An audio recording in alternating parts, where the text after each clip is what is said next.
It was the day of the cruise I had been waiting for so long.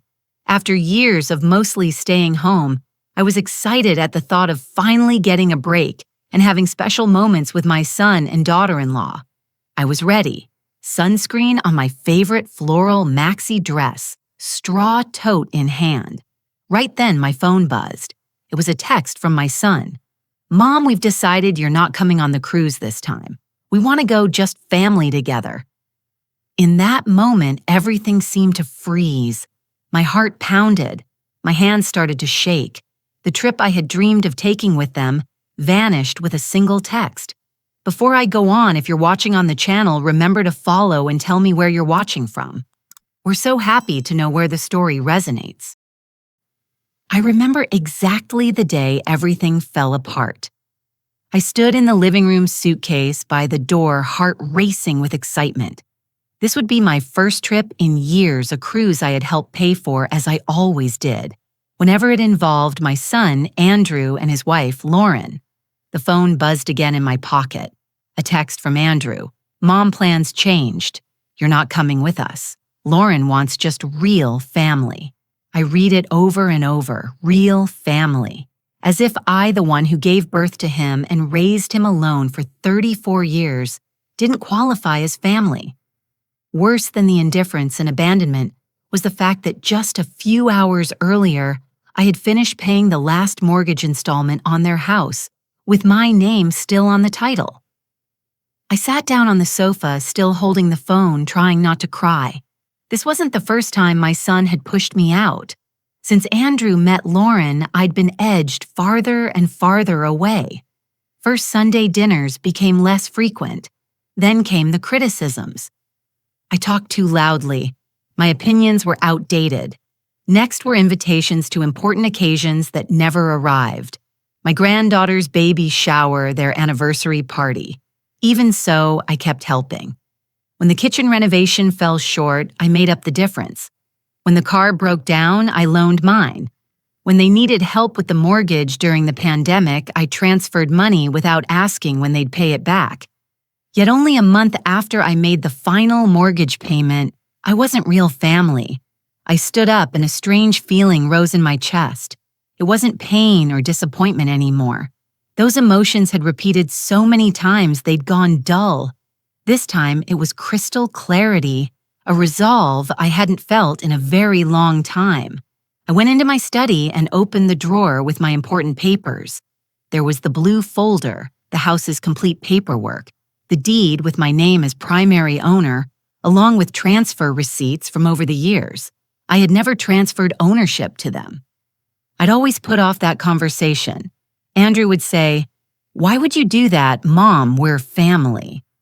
Ironically, family kept changing meaning depending on their convenience. Flipping through the papers, I remembered Lauren's dismissive look when I suggested a lunch to celebrate Bella's birthday. "Bella's schedule is very fixed, Miss Julie. Maybe wait for a more suitable occasion." Of course, that occasion never came. I only learned about the party through photos on Instagram. The whole Lauren side smiling around a cake I didn't even know existed. That night, I made my decision. No impulsiveness, no screaming or pleading. I would act calculatedly, quietly, and above all, legally. I called Mark Davis, the attorney who'd worked with me for over 10 years. "Mark, I need to meet tomorrow about Andrew's house." The next day, sitting in the law office, I laid everything out. No theatrics, no tears. Mark listened, reviewed the file I'd brought, and confirmed what I already knew. "Julie, legally, the house is yours. You can sell at any time without needing their permission or prior notice. What about their belongings in the house? You can give them a reasonable time to remove personal items, 30 days as standard." I left the office with a strange sense of power, not the destructive power of revenge, but the restorative power of justice. I didn't want to hurt them. I just wanted them to understand that every action has consequences. Love isn't an open-ended check. Respect is a two-way street. That afternoon, I called a discreet real estate agent, the kind who works with high-end clients and doesn't post a for sale sign out front. I made it clear I wanted a fast process, serious buyers ready to pay immediately. The location is excellent, Miss Julie. It won't be hard to find a buyer, especially if the price is competitive. I set a fair price, not undercutting, not inflating. I didn't want a profit. I just wanted to reclaim what was mine and move on. The agent promised a serious offer within 2 weeks. Meanwhile, Andrew and Lauren had boarded the cruise. Photos began to appear on social media. Bright cocktails on the deck, elegant dinners, perfect smiles for the camera, and I discovered they were using my credit card because it was still linked to the reservation. Spa treatments, exclusive tours, everything charged to my account. That was confirmation I was on the right path. It wasn't just about money, it was about principle, respect, and boundaries. I immediately froze the card and blocked their numbers. From that moment on, all communication would go through my attorney. A week later, the agent called, thrilled. There's a couple who wants to close quickly and pay in full. I signed the papers. 2 days later, the deal closed at record speed. The money went straight into my account. The keys were handed to the new owners with instructions that they could take possession whenever they wished. I chose the handover date to be exactly when Andrew and Lauren returned from the cruise. I left a letter taped to the door printed on the law office letterhead. This property has been legally sold. Your personal belongings have been put into storage. The storage address can be obtained by contacting the office of attorney Mark Davis. The removal and storage were carried out under a court order and under the supervision of the local enforcement unit, ensuring proper procedure. You have 30 days to retrieve your property. Please direct all communication to the attorney, and then for the first time in years, I did something just for myself. I rented a small beachfront apartment where the only sound to wake me was the surf.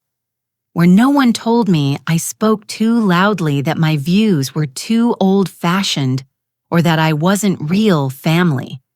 Driving to my new home, I felt an emotion I hadn't had in ages. Freedom. Not the freedom of someone running away, but of someone who finally understands her own worth. The next morning, I woke to the sound of waves. The new apartment was simple, but the view made up for anything luxurious I might have left behind. I brewed coffee, sat on the little balcony, and allowed myself to smile for the first time in days. The phone was silent. I turned it off last night knowing that when Andrew and Lauren got home and saw the notice taped to the door, a storm of calls would come. I wasn't ready.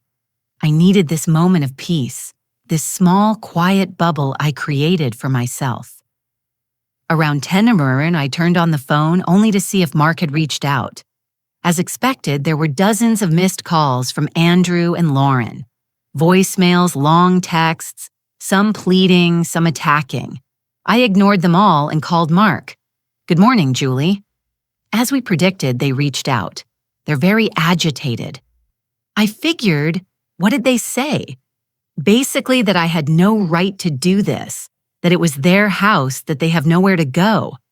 Andrew also said they had paid many installments over the years. A flicker of hours guilt passed through me, and I pushed it aside. It was true they had paid a few installments at times, but I covered the vast majority. The property taxes for the last 3 years had come entirely from my account. "What did you reply, Mark?" "Exactly as agreed. Title is in your name." The transaction was lawful. They have 30 days to retrieve belongings from storage. I also made clear you don't want direct contact.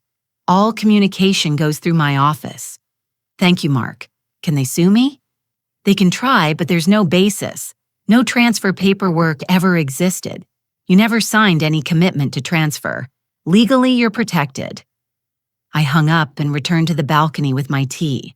I didn't feel gleeful about any of this, just that odd sensation of fairness being restored. For years, I'd been the one they turned to when they needed money, but never when they wanted company. Good enough to co-sign, but not good enough to attend my own grandchild's baby shower. By noon, the phone pinged with a new notification. Lauren had posted an Instagram story. Some people never accept that their children have grown up and started their own families. Some mothers-in-law are toxic and controlling even while pretending to help. Beware of gifts with invisible strings. I chuckled to myself, classic casting herself as the victim in every story. I didn't respond neither publicly nor privately. Silence would be my only answer from now on. That afternoon, my sister Cecilia called. I wasn't surprised when she launched into the speech I'd already predicted. "Julie, are you out of your mind?" Andrew called me in tears. "How could you sell their house? The house isn't theirs, Cecilia. It's mine." My name is on the title, and I've paid the majority of the monthly installments, but that's your son. We're family. I took a deep breath before answering. Family. That word has been used to pressure me for years. When money's needed, we're family. When they need me to watch Bella so they can go out, family. But when it's time to invite me on a cruise, suddenly I'm not real family. "What are you talking about?" I told her about the last-minute text cutting me from the trip, and about discovering they were still using my credit card to splurge on the ship and you sold the house. Wasn't that a bit much? Do you know what too much is, Cecilia? It's me paying the mortgage on that house for 5 years, and then a month after I make the final payment, they text me that I'm not real family. That's what's too much. All I did was exercise my legal right over property that belongs to me. Cecilia was silent for a few seconds. She's always been gentle, believing family should forgive everything, but she wasn't in my place. She didn't live through years of tiny rejections, cutting remarks disguised as jokes, and being remembered only when it was convenient. "So where are they going to live?" she asked. "They're adults, Cecilia. They have jobs, some savings. They'll find a place to rent like any other couple. And maybe they'll learn that treating people like disposable objects has consequences." After I hung up, that little stab of guilt returned. Andrew was my son, after all. I still loved him despite everything. But sometimes love needs clear boundaries so it doesn't turn into abuse. Sometimes we have to make people understand we won't be used indefinitely. Late in the afternoon, I received an email from Mark Davis. Andrew had requested a meeting to discuss the situation. I agreed with conditions. Only Andrew, not Lauren, and at the attorney's office, not in a private place where they could try to manipulate my emotions. The meeting was set for 10 a.m. the next day. All evening, I braced myself quietly, replaying every moment I'd felt. Excluded, disrespected, used not to feed resentment, but to steel my resolve to remind myself why I had taken such a decisive step. The next morning, I dressed carefully, a light blue blouse that always gave me confidence, a touch of soft lipstick, my hair in a low bun. I wanted to look serene in control, not a woman driven by anger or desperation. I arrived at Mark's office 10 minutes early. He greeted me with a gentle smile and led me into the conference room where we waited for Andrew. When my son walked in, I could see he hadn't slept. Dark circles carved his face, and he looked like he'd aged years in just a few days. "Mom," he sat across from me. "Why did you do this to us?" For the first time in a long while, I didn't feel the need to justify myself or apologize. I answered calmly, "I didn't do anything against you, Andrew. I exercised my rights over property that legally belongs to me. But that's our house. We've lived there for 2 years, right? You've lived in a house in my name, with most of the installments paid by me and the property taxes for the last 3 years taken from my retirement." Andrew ran a hand through his hair, visibly frustrated. "We were going to pay you back. We always said we would. When you have money for cruises and spa treatments but never to reimburse me, when you text me that I'm not real family." His eyes widened, hearing his own words thrown back at him. That was just a misunderstanding. Lauren was stressed about the trip planning, so I cut in. "We're not here to trade excuses. We're here to define the next steps. Your personal belongings have been placed in storage.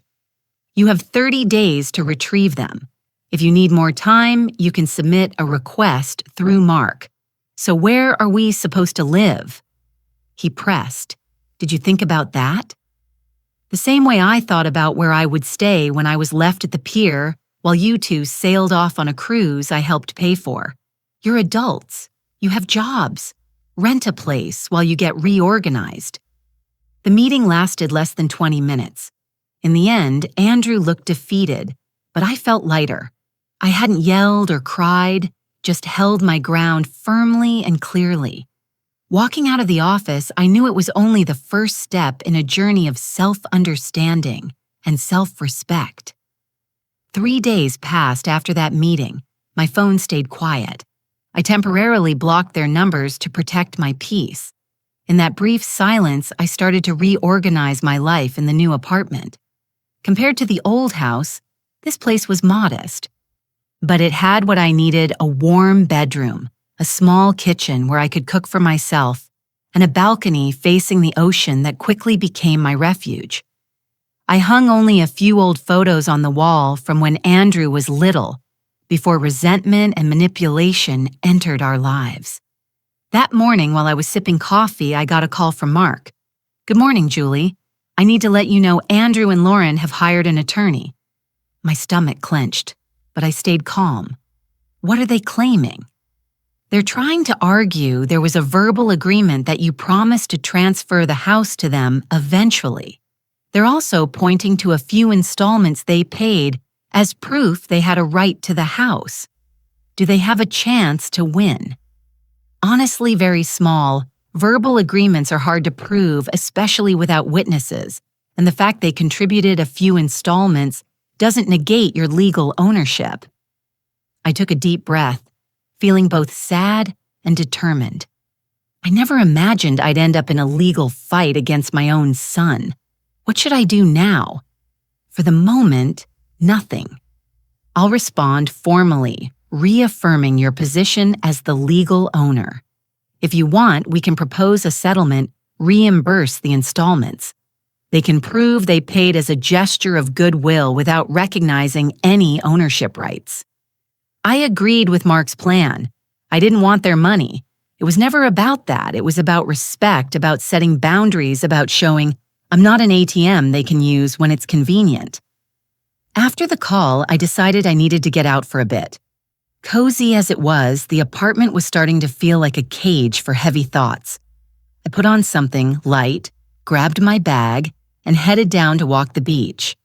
Sand under my bare feet gave me a freedom I hadn't felt in a long time.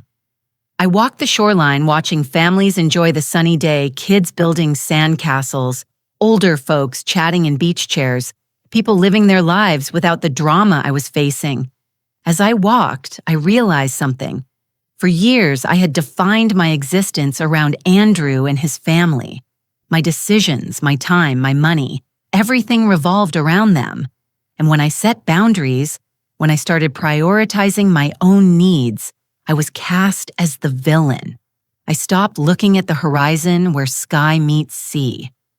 I was 66, still young enough to start over to build a life not defined by someone else's ingratitude, even if that someone was my only child. I went back to the apartment with a new resolve. If Andrew and Lauren wanted to take this legal, so be it. Not out of spite or revenge, but because it was time to clearly assert that I also deserve respect. That afternoon, I received an email from an unfamiliar address. The subject line read, "Please read Bella, Mrs. Grandma." Bella was my 4-year-old granddaughter, the little one I rarely got to see without Lauren hovering. I opened the email, heart racing. It was from Helen Lauren's mother, Julie.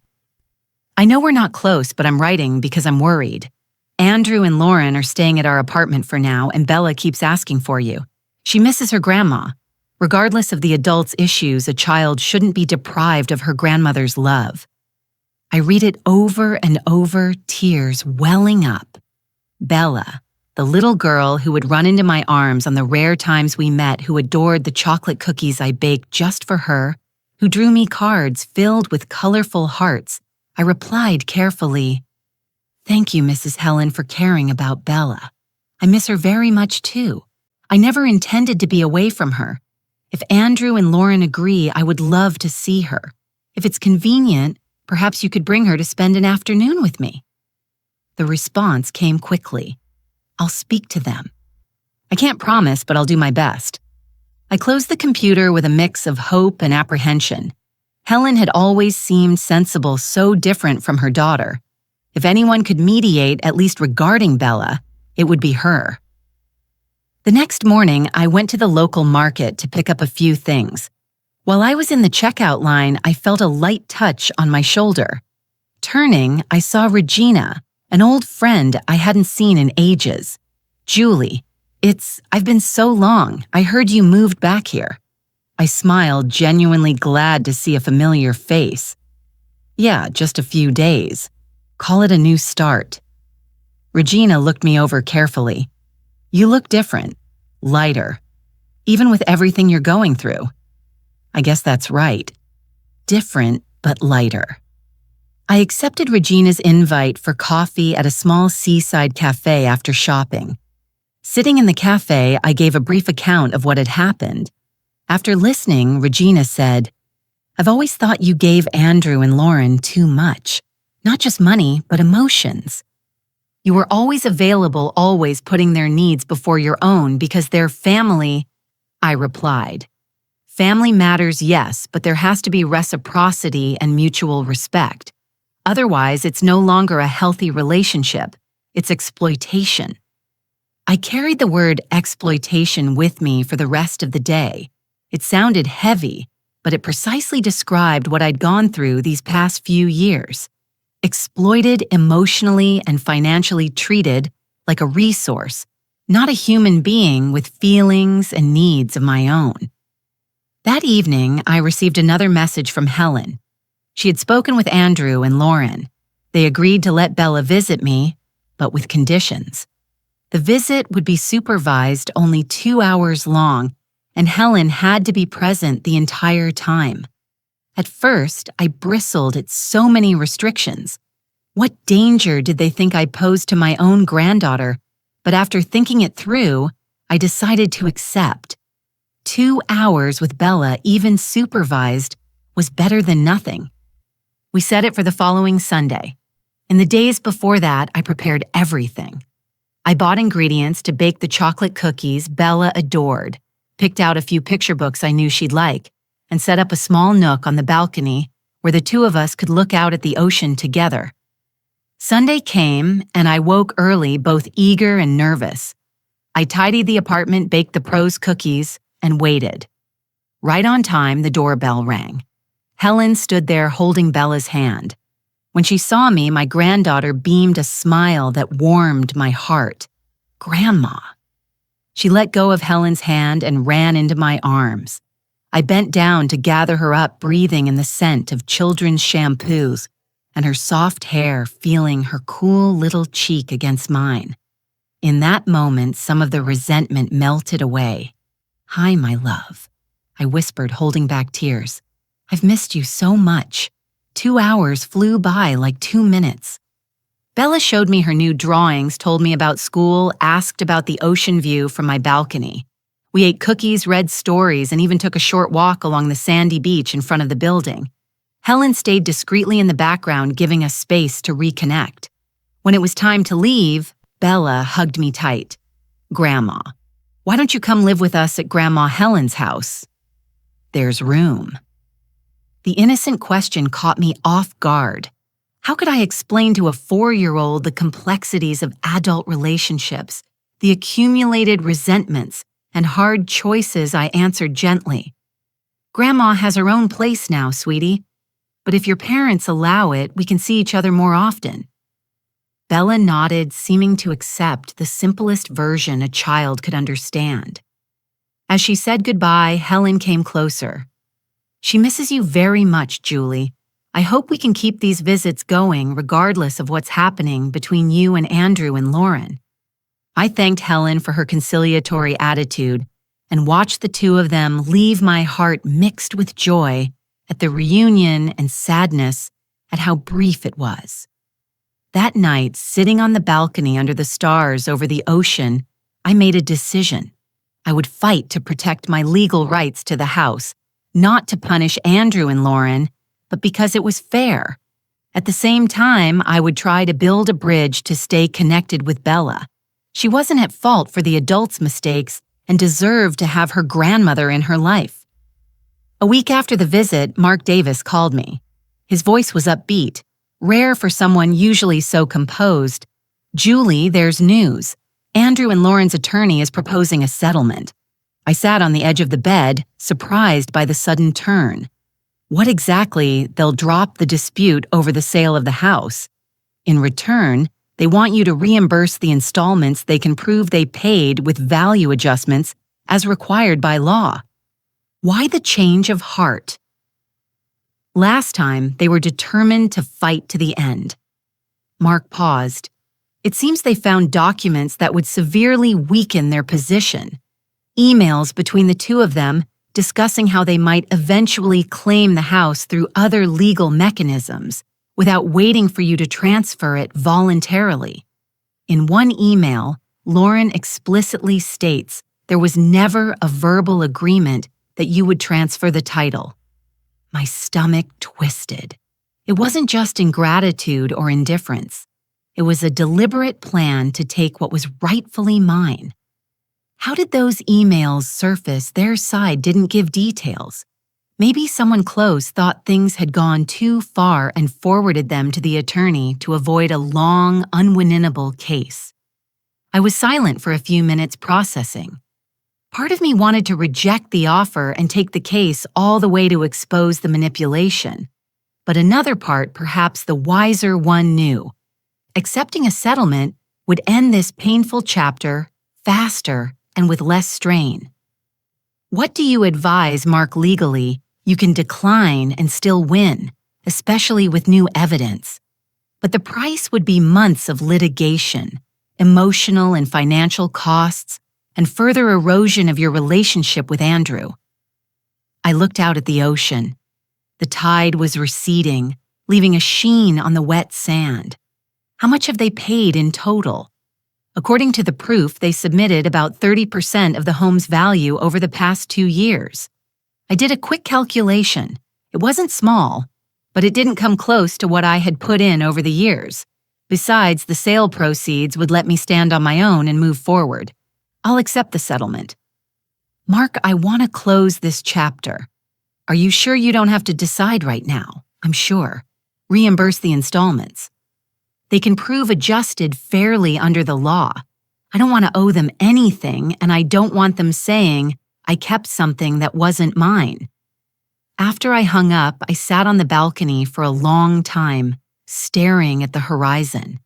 This wasn't about money or property anymore. It was about dignity. I wanted to look in the mirror and not see someone who had lowered herself to the level of those who had hurt her.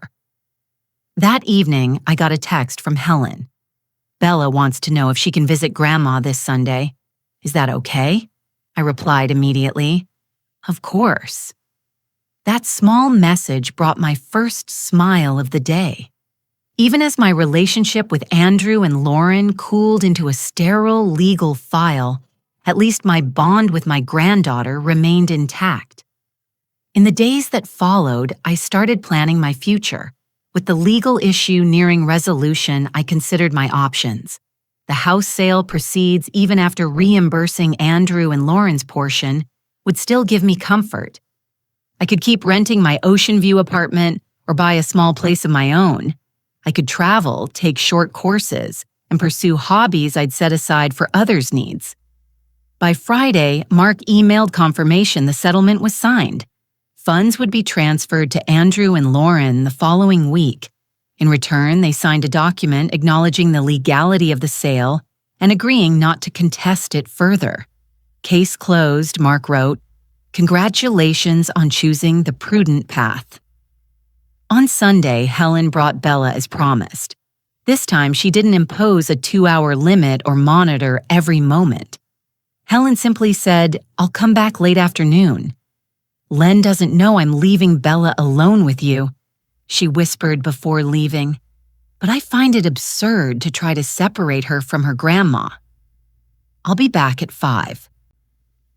Bella and I had a wonderful day. A picnic on the sand, collecting shells, building castles, and watching the tide wash them away.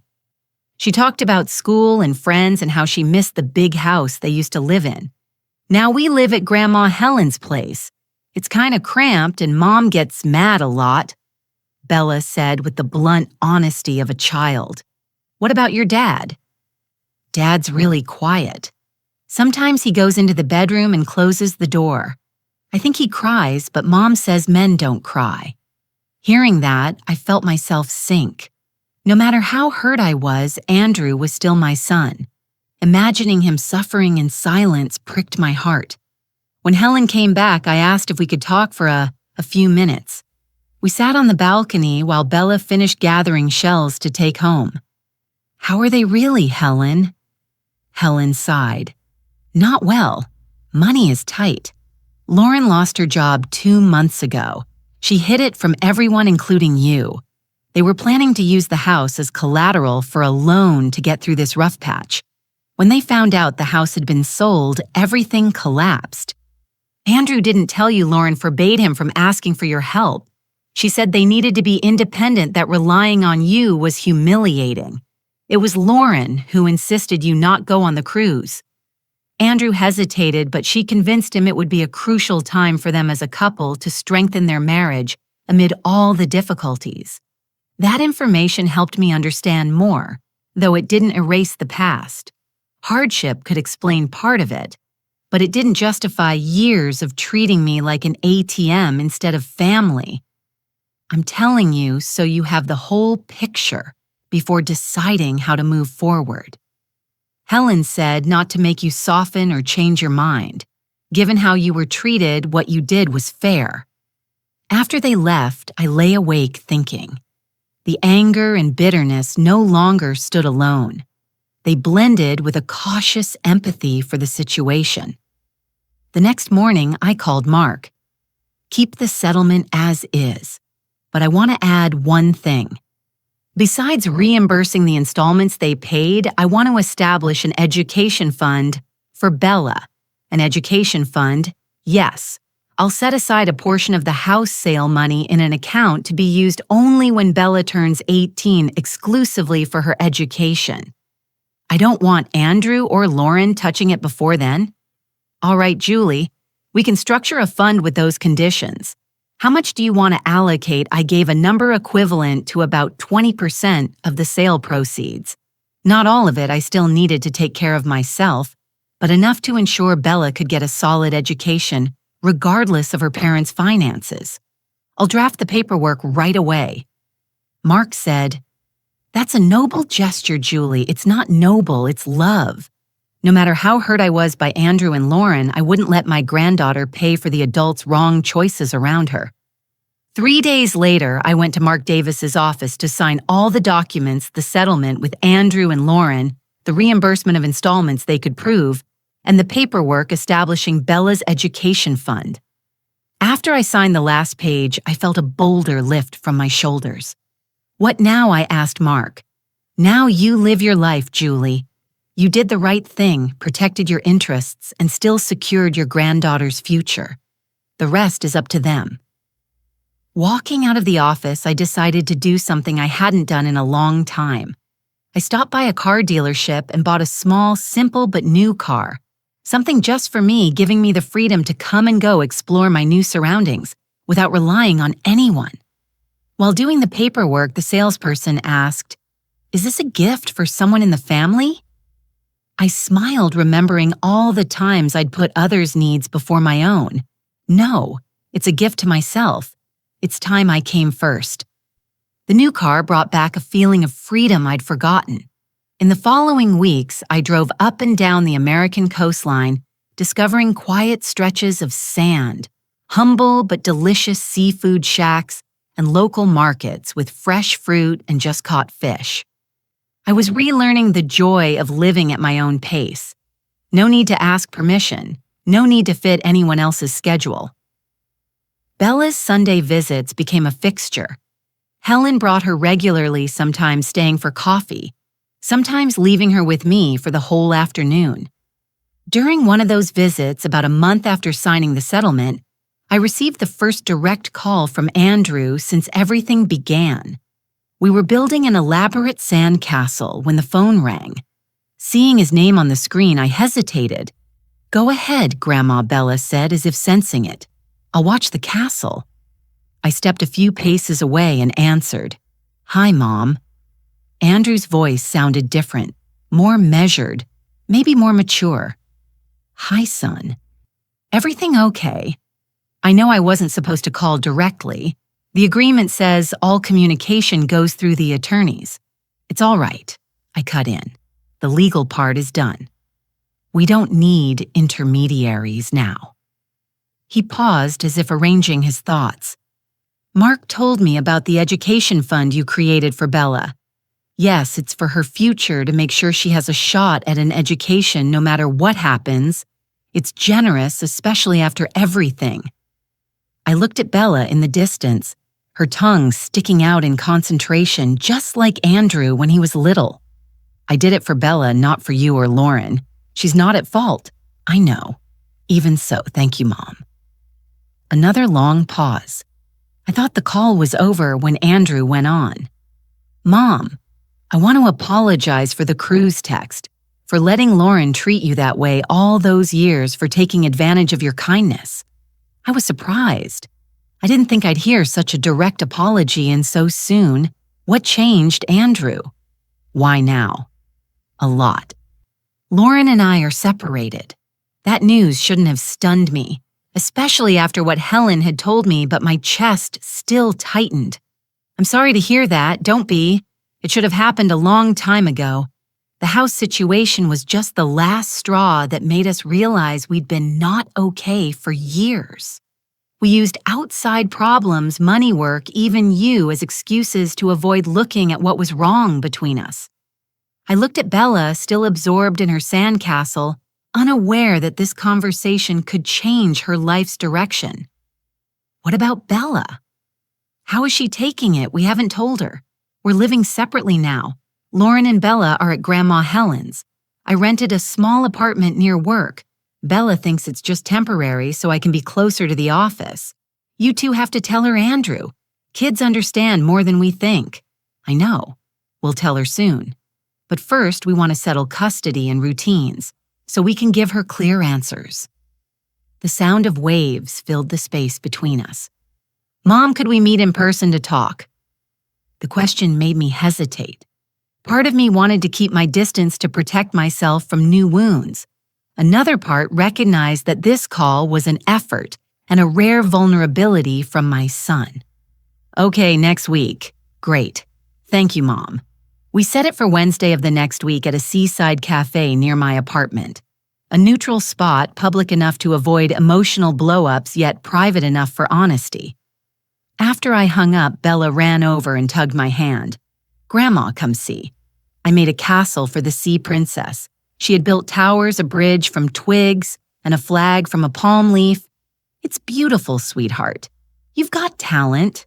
She grinned, then asked with innocent curiosity, "Was that Dad calling?" "Yes, it was your dad. He's okay, but he's been sad lately." I knelt to her eye level. "Grown-ups get confused and sad sometimes, you know." "I know. Mom cries too when she thinks I'm not looking. That happens. But don't worry. They'll find a way to be okay again." She seemed satisfied and turned back to dig a moat around the castle. The days leading up to Wednesday passed slowly. I kept busy with small things, walking along the shore, reading new books, and tried not to set too many expectations. It will be what it needs to be, I told myself. On the day of the meeting, I dressed just right, not too formal, not sloppy. I wanted to look serene with my hands on the wheel of my own life, even if inside was a mix of worry and hope. I arrived early, chose a table on the patio facing the ocean, and ordered a chamomile tea to calm my nerves. Andrew arrived on time. He looked thinner with deep circles under his eyes, a simple shirt and jeans, None of the polished look used to value. "Hi, Mom," he said softly. We hesitated a second. Then he leaned in and kissed my cheek. "You look well," he said, sitting down. "Seems the seaside life agrees with you." "I'm getting used to it." "And you? How's the new apartment?" "Small but fine. Living alone, I don't need much." We chatted about little things, the weather, people on the sand, before Andrew sat down his coffee and got to the point. "These past weeks, I've thought a lot about how we treated you all these years, about how I let Lauren steer our relationship with you." I stayed quiet, letting him speak. "We were wrong. All of it was wrong. Using your kindness, cutting you out of the family, whenever we didn't need material help, leaving you standing alone at the pier that day." His voice fell, eyes welling. "The worst part is, I knew it was wrong the moment I sent that text, but I was so used to giving in to Lauren, to avoiding conflict, that I let it happen. Why did you let it go on so long?" He wiped away a tear. "When we first started dating, Lauren said, 'You were controlling and manipulative.' I was so in love, I believed her. I accepted her version of you, of our family. Well, after that, it got harder and harder to admit I was wrong, that I'd let her come between us." His words hurt, but there was also a strange relief in finally calling the truth by its name. Ironically, Andrew continued, the truly controlling one was her. She decided when we could see you, when we could ask for your help, when we had to push you away. And I, out of weakness, convenience, fear of being alone, let it happen. "And now what do you want, Andrew?" He looked straight into my eyes, something he hadn't done in a long time. "I want a second chance. I'm not talking about money or help. I don't need those. I'm asking for the chance to rebuild our relationship, to be the son you deserve, and to let you be Bella's grandma without conditions, without limits." My heart tightened. It was what I had wished for all these years, and still a hesitation lingered in me. Part of me was still afraid to open up again, to be vulnerable to the same old disappointments. "It won't be easy, Andrew. Once broken trust takes time to rebuild. I know. I'm willing to wait, willing to prove day by day that I've changed, that I understand my mistakes." I looked out at the ocean, the waves hitting the sand and sliding back to the sea. An endless ebb and flow. Maybe relationships are like that too, near and far, tides rising and falling. "We can try," I said at last, one day at a time. Relief spread across Andrew's face. He reached across the table as if asking permission to touch my hand. I hesitated a beat, then placed mine over his. A small gesture, but the first step on a long road to rebuilding. 3 months after that seaside cafe meeting, life had taken on a different rhythm. Calmer in some ways, busier in others. Andrew and I began to mend things gradually, with small gestures from both sides. He visited regularly, sometimes bringing Bella, sometimes coming alone. We spoke about the past with an honesty we'd never had before, how he felt abandoned after his father died, how I buried myself in work to fill the gap, and how Lauren cleverly exploited the cracks between us. Their separation became official with shared custody of Bella. On the days Bella was with Andrew, the two of them often came by. We established a new routine: Saturday breakfasts on my balcony, beach walks, board games on bad weather nights. Lauren kept her distance each drop off. She let Bella walk to my door alone. Helen still played bridge when needed, but less and less often. One Sunday afternoon, while Andrew and I were making lunch and Bella was watching cartoons in the living room, he said something that made me tense. "Mom, Lauren is asking for a bigger share of the education fund you set up for Bella."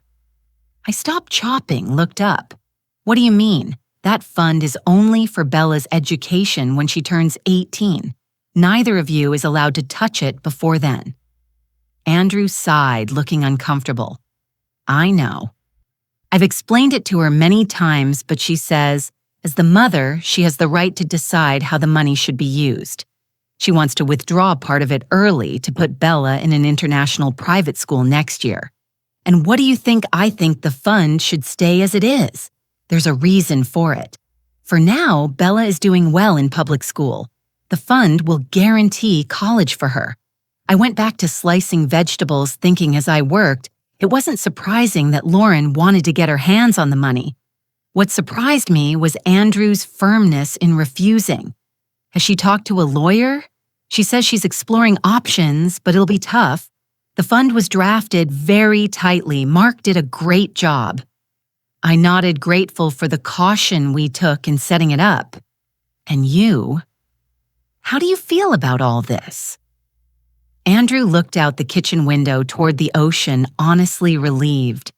Separation was hard, especially because of Bella, but it was necessary. Only now do I see how suffocating that relationship was, how much I'd lost my voice and identity. Is it hard on Bella? At first, it was she had lots of questions, lots of insecurity, but I think we're providing the stability she needs even in separate homes, and having you present regularly in her life has been a huge comfort. I smiled, both relieved and grateful. Despite the bitterness, it seemed my family was finding a new balance, a configuration that somehow worked better for all of us. 2 weeks later, Mark called his tone serious. Julie Lauren has filed a lawsuit demanding a change to the terms of the education fund. I sank into a seat, my stomach twisting. On what basis she claims that as the mother and legal guardian, she has the right to decide how educational resources are used. She's requesting that at least 30% be dispersed immediately to pay private school tuition. Our chance is pretty good. The fund is a purpose-specific gift with clear conditions, and both Andrew and Lauren signed when it was established. It's very hard for her to overturn that now. What do we do next? For now, we'll file an official response reaffirming the original terms. Funds can only be used when Bella turns 18. After hanging up, I called Andrew. He already knew Lauren had told him before filing, "Mom, I'm sorry. I tried to stop her, but she was determined. It's not your fault. It is in part. If only I'd set boundaries from the start." His self-reflection surprised me in a good way. Andrew couldn't have said that a few months ago. Let the past go. What matters now is Bella's future. We set a meeting for the next day to go over our approach. Andrew suggested trying mediation before the case moved into the court system. I agreed if we could resolve it peacefully for Bella's sake, all the better. But the mediation failed. Lauren arrived with her attorney, stayed rigid, and rejected any proposal that didn't include an immediate, partial disbursement from the fund. Bella's education can't wait until she's 18, Lauren insisted. I'm her mother.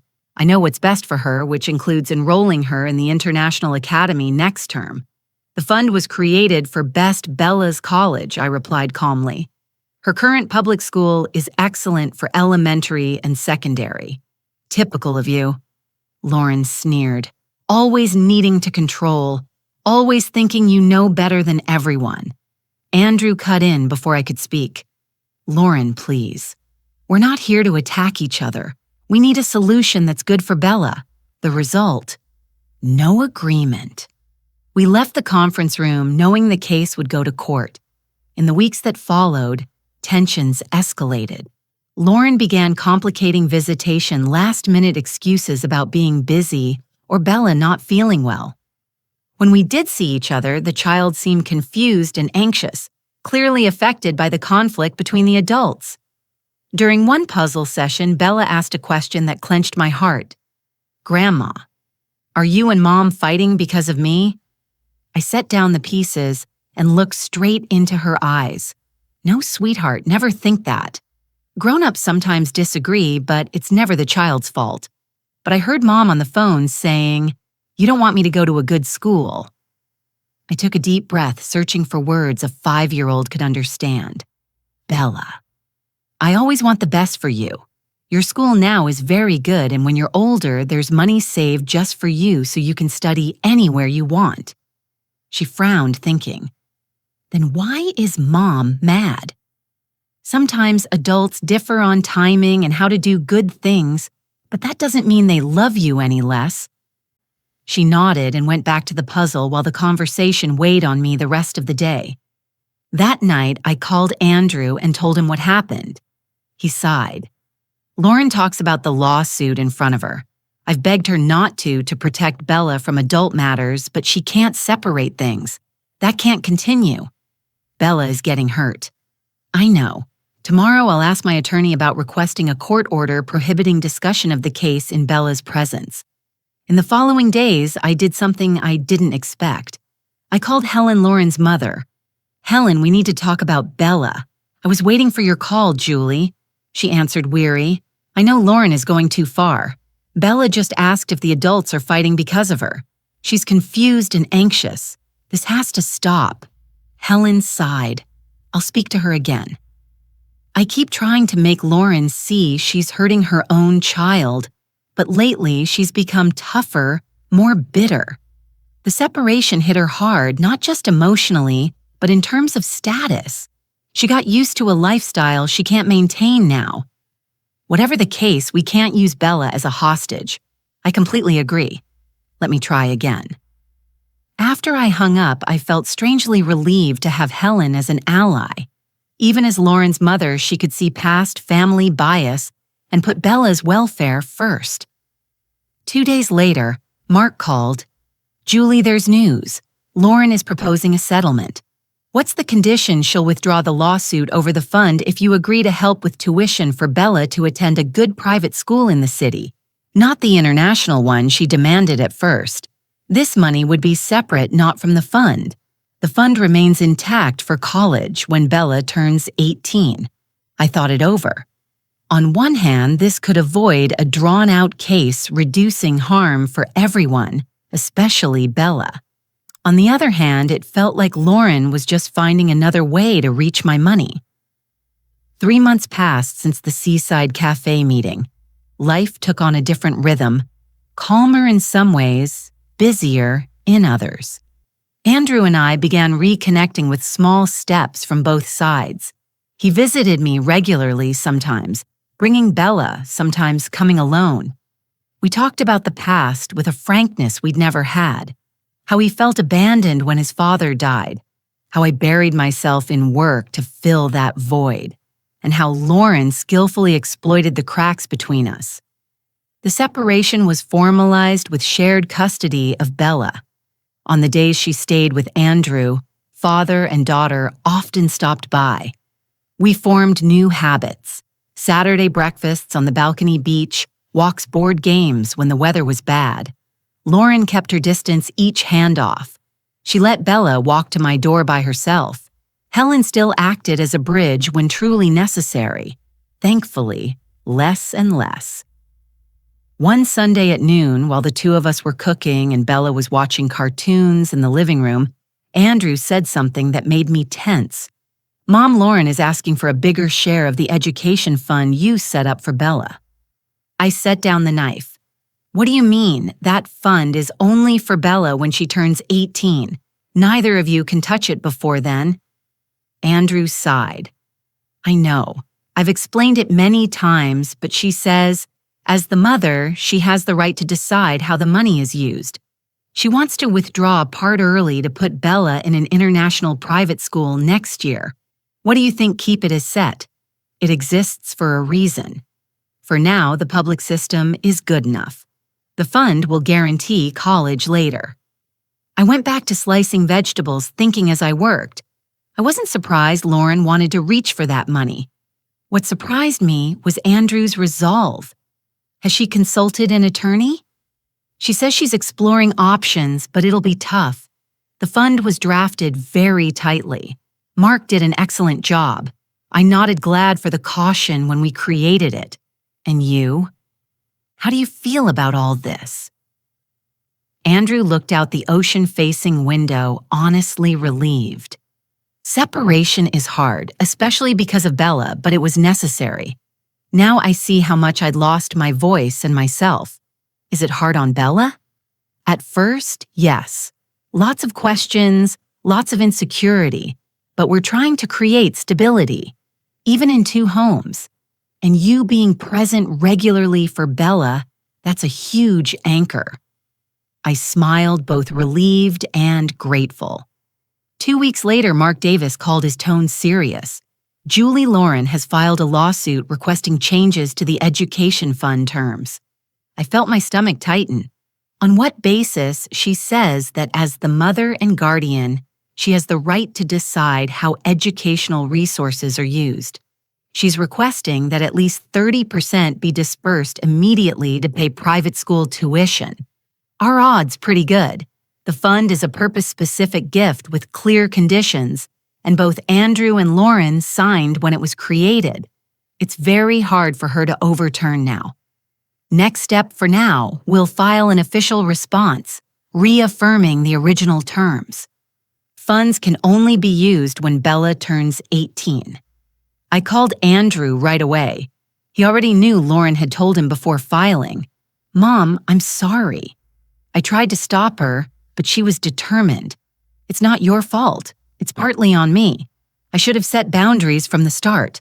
His acceptance of responsibility surprised me in a good way. Let the past go. What matters now is Bella's future. We set a meeting for the next day to go over the details. Andrew suggested trying mediation before the case moved into court. I agreed, but the mediation failed. Lauren came with her attorney, was unyielding, and rejected any proposal that didn't include an immediate partial disbursement from the fund. Bella's education can't wait until she's 18, Lauren insisted. "I'm her mother. I know what's best for her, including enrolling her in the International Academy next term. The fund was set up for college," I replied calmly. "Public schools right now are very good for elementary and secondary." "Typical of you," Lauren sneered. "Always wanting to control, always thinking you know better." Andrew cut in. "Lauren, please. We're here to find a solution that's good for Bella." There was no agreement.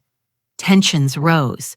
Lauren began making visitations difficult, citing sudden busyness or Bella feeling sick. When we did meet, the child was confused and anxious, clearly affected by the adult conflict. During one puzzle session, Bella asked a question that clenched my heart. "Grandma, are you and Mom fighting because of me?" I looked into her eyes. "No, sweetheart. Never think that. Adults sometimes disagree, but it's never your fault. But I heard Mom on the phone saying, 'You don't want me to go to a good school.'" I took a deep breath and chose words a 4-year-old could understand. "Bella, I always want the best for you. Your current school is very good. When you're older, there's money saved just for you, so you can study anywhere you want." She frowned. "Then why is Mom mad? Sometimes adults differ on when and how to do good things, but the love for you doesn't change." She nodded and went back to her game. The conversation weighed on me all day. That night, I called Andrew and told him. He sighed. "Lauren talks about the lawsuit in front of her. I've begged her not to, but she can't keep it separate. This can't go on. Bella is being hurt. I know. Tomorrow I'll talk to my attorney about asking the court for an order barring discussion of the case in Bella's presence." A few days later, I called Helen, Lauren's mother. "Helen, we need to talk about Bella." "I've been waiting for your call, Julie," she said wearily. "I know Lauren is going too far. Bella just asked if the adults are fighting because of her. She's so confused. I'll speak to her again.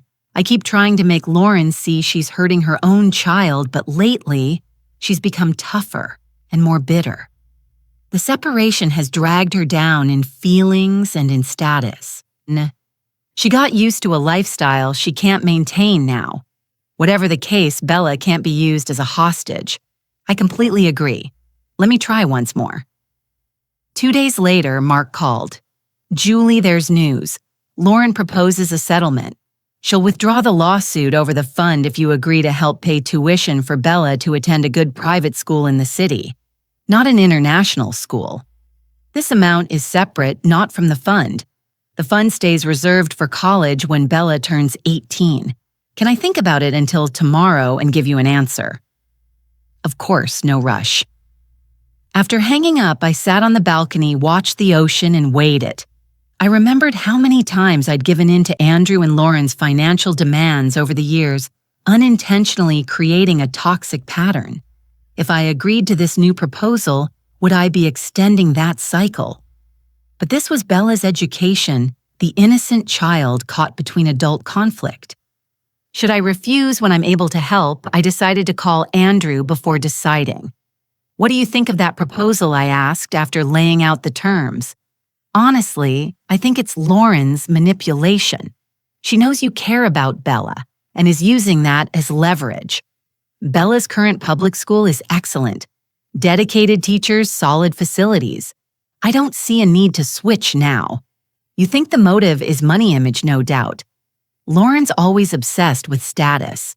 Putting our child in a prestigious private school is about image more than real quality." Andrew's words made sense, but I didn't want to decide based on old resentment. "I'll visit Bella's school tomorrow. I want to see the environment and meet the teachers before deciding." "Great idea, Mom. I'll tell the school. They're very open with families." The next morning, I dressed neatly and drove to the public school where Bella studies. The campus was simple but clean with a spacious, colorful playground. The academic coordinator, a middle-aged woman with a kind smile, welcomed me in her office. "Lovely to meet you, Julie. Bella often talks about her grandma who lives by the sea." We talked for nearly an hour about the school's philosophy curriculum and extracurriculars. She took me on a tour. Well-equipped classrooms, a cozy library, a modest but functional science lab, and an art room full of children's work. Passing Bella's class, I saw her through the window, sitting in a reading circle with classmates animated and confident. She was happy, connected, perfectly adapted. I drove home with a clear mind. I called Mark and reported my decision. I'm declining Lauren's proposal. Bella's current school is excellent. I see no educational reason to switch now. If it goes to court, I'm ready. Mark sounded relieved. That's the right choice. Giving in now would set a precedent for future demands. In the following days, as expected, Lauren ramped up pressure, yelling calls to Andrew, vague posts online, even trying to tighten my visitation schedule. But this time, I didn't yield. I stood firm, believing I was doing what was best for everyone, especially Bella. A month later, the case went to court.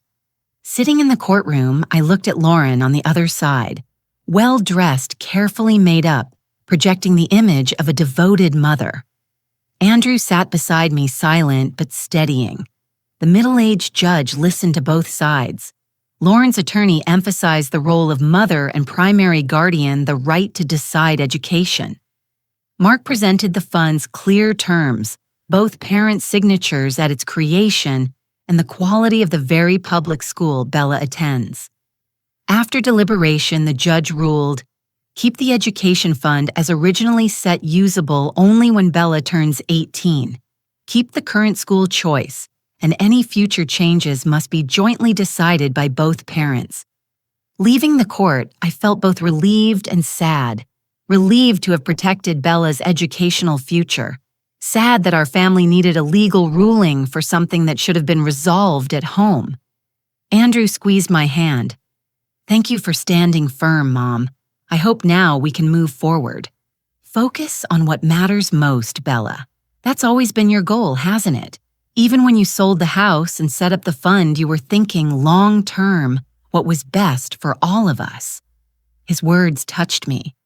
For the first time in a long while, I felt my son truly saw me, not as a wallet or someone to manipulate, but as a mother who, despite hard decisions, always acted out of love. The next week, on a rainy afternoon, Helen knocked unexpectedly.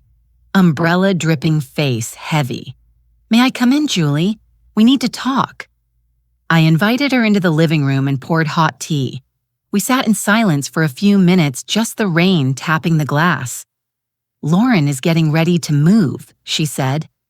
She found a job in another city nearly 500 miles from here and wants to take Bella. The news landed like a bomb. Can she do that after the joint custody ruling legally? It's difficult. She'd need Andrew's consent or a new court decision, but I came because I think you should know. Lauren is determined one way or another. You think she'd do something reckless. Helen looked down. I can't say for sure, but I know my daughter, especially when she's cornered. I didn't need her to finish. The implication was clear. Lauren might take Bella without permission. Have you told Andrew yet I'm seeing him after this? I thought you should know too, so everyone stays alert.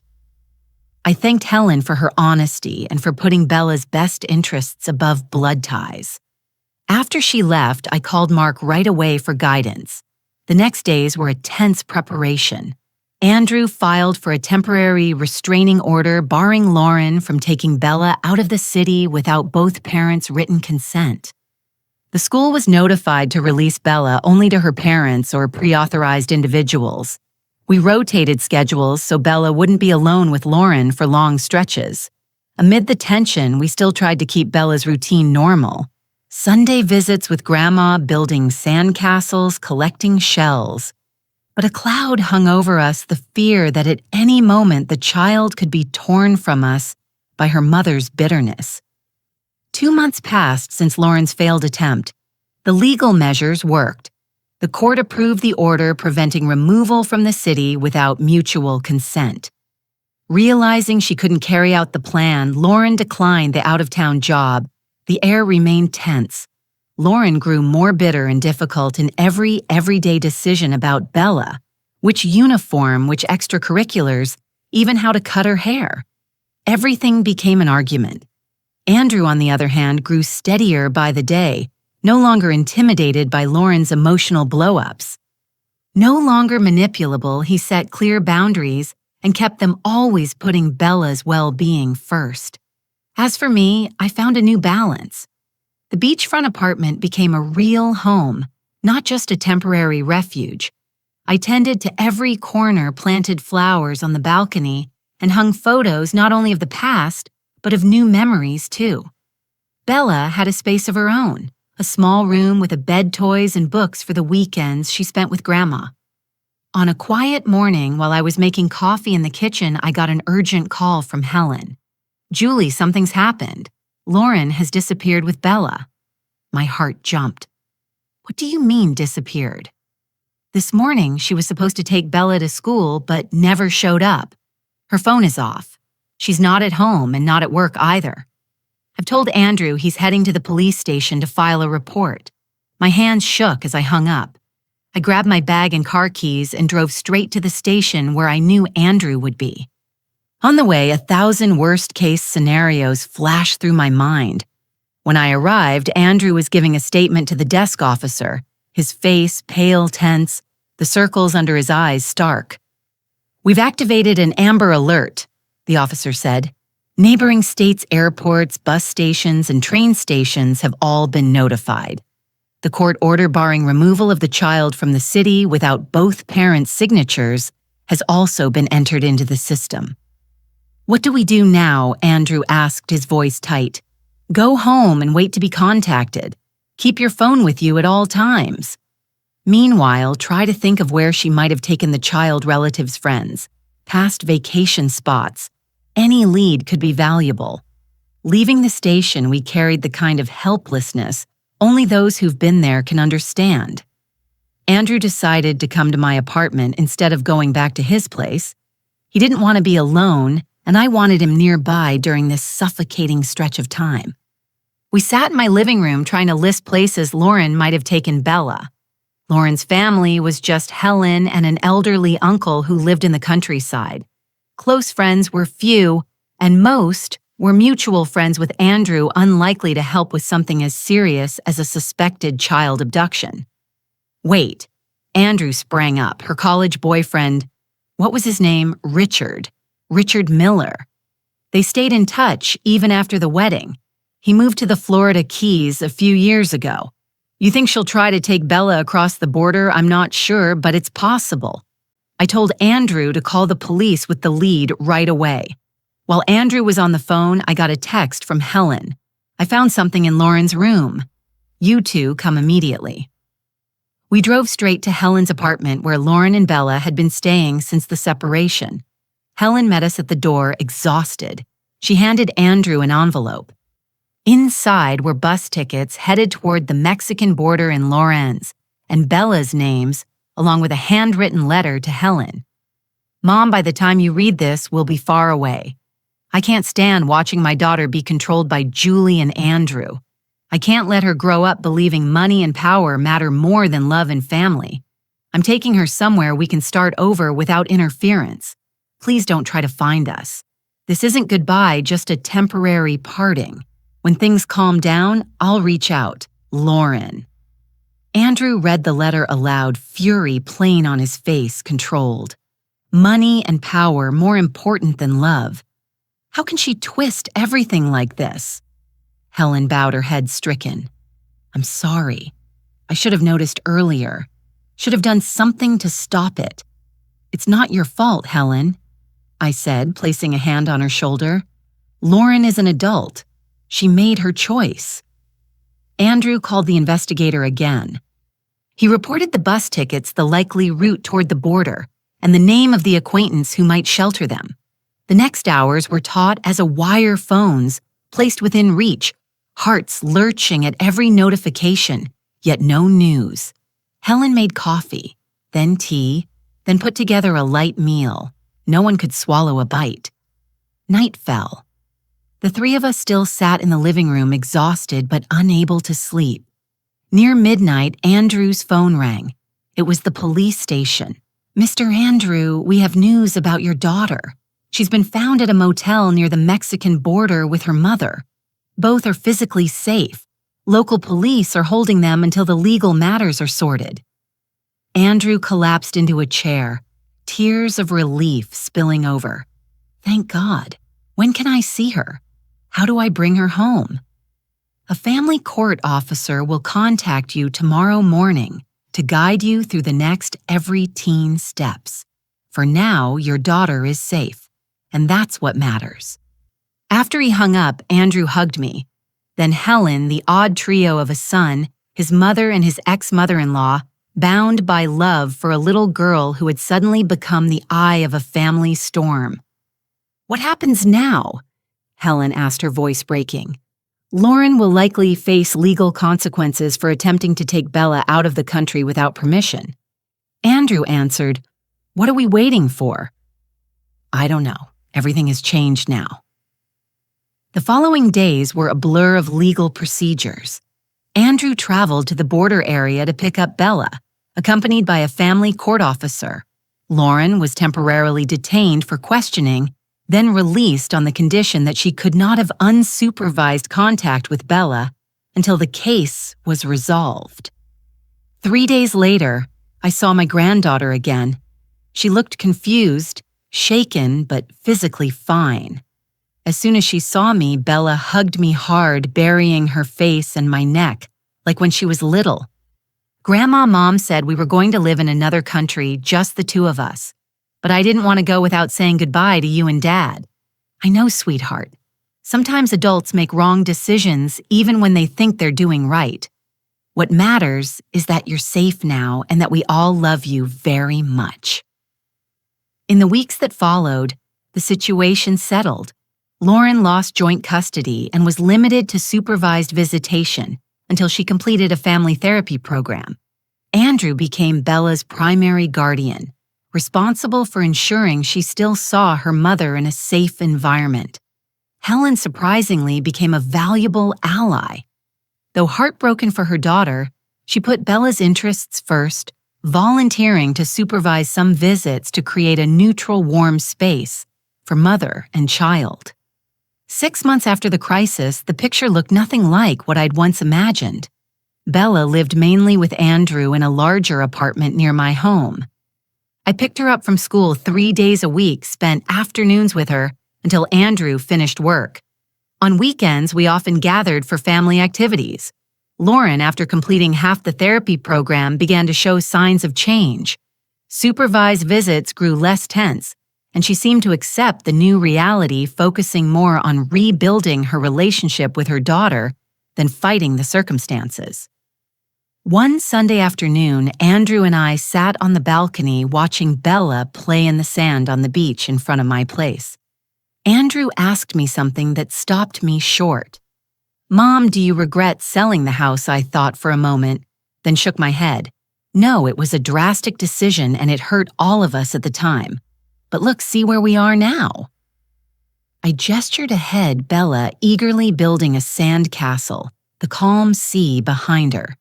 My son and me sitting side by side, something we hadn't done in years. If I hadn't done it, we'd probably still be stuck in the same toxic loop. You unhappy in a marriage that couldn't be saved but afraid to leave. Me exploited financially and ignored emotionally. And Bella growing up amid warped patterns. Andrew nodded slowly. I think you're right. It was a painful wake-up call, but a necessary one for all of us, including Lauren, I added. She's had to face her own issues, something that probably never would have happened if we had kept the old dynamic. Andrew looked at me. What I respect most is that no matter what, you never used Bella as a weapon, never tried to cut her off from her mother, never spoke ill of Lauren in front of her. You always prioritized their mother-daughter bond, even when Lauren tried to take Bella away. Bella deserves to have both a mother and a grandmother in her life. This isn't a win-lose game when a child's well-being is on the line. Bella ran over hair, salty, wet face, glowing. Grandma, Dad, come see my castle. I made a special spot for each of us, even for Mom, when she can come to the beach with us. We stood and followed her to the water's edge. A detailed sandcastle rose there, decorated with colorful shells and tiny flags made of twigs and palm leaves. Bella pointed to each section, explaining who lived where in her imagination. Looking at that scene, my granddaughter proud of her creation, my son beside me, the blue sea stretching to the horizon, I understood that however painful the journey, we'd arrived exactly where we needed to be. Not a perfect family, not an ideal situation. There were still scars, sad memories, and many challenges ahead. But there was also love, respect, healthy boundaries, and the understanding that real relationships aren't built on exploitation, but on reciprocity and genuine care. The house I once sold was only a physical structure, walls and a roof. I realized home isn't a place, but the people we choose to walk with the tendet are all senpai relationships built on respect. The peace that comes when we honor ourselves as much as we honor others. As the sunset painted the sky in sea orange, Bella took my hand on one side and Andrew's on the other. Today is the best day ever, she declared with the wholehearted certainty only a child has. And in that moment, I couldn't agree more. After the storm, we found not only calm, but clarity. After the hurt, we rediscovered not only joy, but wisdom. And after all those years of always putting others first, I finally learned the most important lesson. To truly love someone, you have to respect yourself first. If you like this story, please subscribe and tell me in the comments which detail left you most stunned. Oh, and become a member to see the exclusive videos I don't post publicly. I'll see you there. As we close Julie's story, I'm reminded that home isn't bricks or shingles. It's the people we choose to keep and the boundaries we set so love can be safe. Julie didn't win or lose against anyone.